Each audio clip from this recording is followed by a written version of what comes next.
Guys, magluluto po ako ng ginataang langka. Ayan po ang aking langka. Sa dilata, ayan po ang coconuts. Ito po ang sibuyas, bawang, spinach, at pork. Ayan po guys, magluluto po akong ginataang langka with spinach. Ayan po. I-slice ko muna ito guys. Na-slice ko na po ang onion, saka garlic. Ayan, mag-start na po tayo magluto. So, nalot ko na po ang garlic. Malalaki po ang slices ng garlic. Masarap po sa recipe pag maraming garlic. At ispread natin ang sibuyas.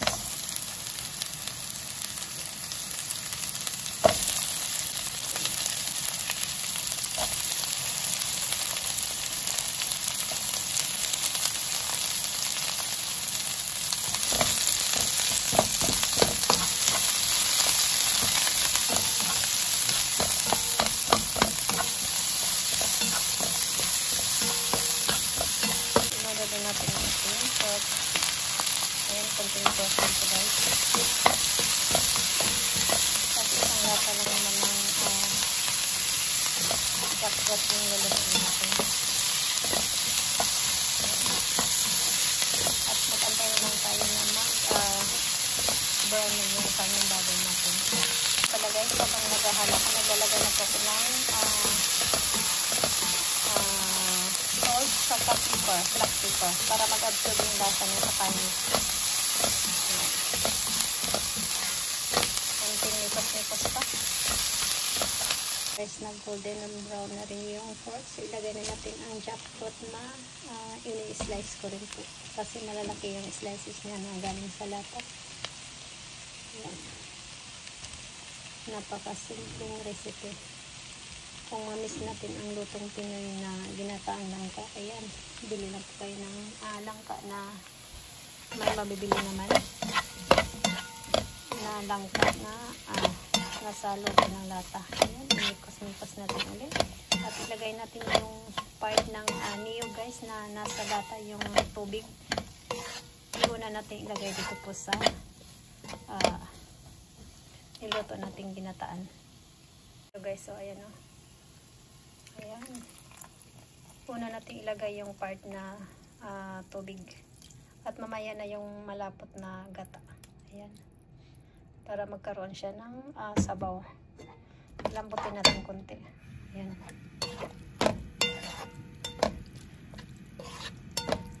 At mag-antay pa tayo ng mga ilang minuto. Takpan muna natin ito. Nilagay ko na po ang yung malapot na part ng niyog. Hindi po ako naglalagay ng water guys, para malapot pa yung sabaw. Ayan. Ang nilagay ko po dito guys, yung black pepper sa salt lang. Saka pwede rin kayo maglagay ng magic sarap. Mamaya maglagay tayo ng konting magic sarap para mas lalong sasarap ang ating ginataang langka. Guys, ang ating ginataang langka, maglagay lang po ko ng konting magic sarap. Ayan.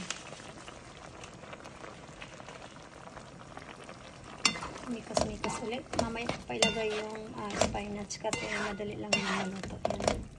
Timplahan ko muna siya guys. Hanggang tama na po yung lasa niya. At mamaya ilagay ko yung spinach. Sarap niya guys. Ano lang nilagay ko dito ang panimpla ha? Black pepper, salt, saka konting magic sarap. At ito guys, ilagay na natin ang ating spinach. Ngayon lang po ulit ako nakapagluto ng ginataang langka. Ayan po guys, napakadaming spinach dahil paborito ko po ang vegetable na to. So, madali namang maluto to guys. Kasi, dahon lang naman to. Ayan, at lakasan natin ang apoy. Ayan.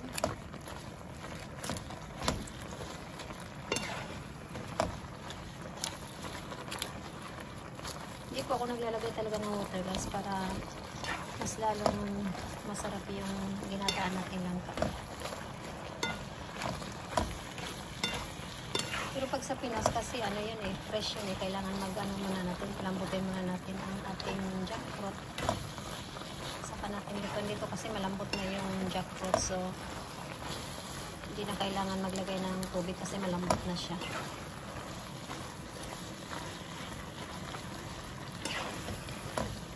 Ayan po guys, ang result ng ating recipe. Namiss ko po talagang kumain ng ginataang langka. Since dating kapanahonan nung nasa probinsya pa ako, ito po yung minsan ang recipe ko dahil libre lang naman makapag kumuha sa tabi-tabi ng langka. Kaya libre po lahat pag nasa probinsya. Dito kasi lahat binibili. At makakain ka man nasa loob po ng lata, hindi po siya fresh. At ayan na po guys ang aking recipe na ginataang langka with spinach. Ayan po guys, kita nyo naman. Wala siyang sabaw pero nakakasarap po niya guys. Masarap sa langka yung malapot yung sabaw ng gata. Ayan guys. Ayan, napakasimpleng luto, hindi magastos. Ayan po ang dahon guys, so tingnan nyo naman. Luto na po yan. Ayan, tikman natin ulit. Grabe, ang sarap. Napakasarap. Ayan po guys. At dito na po magtatapos ang aking vlog.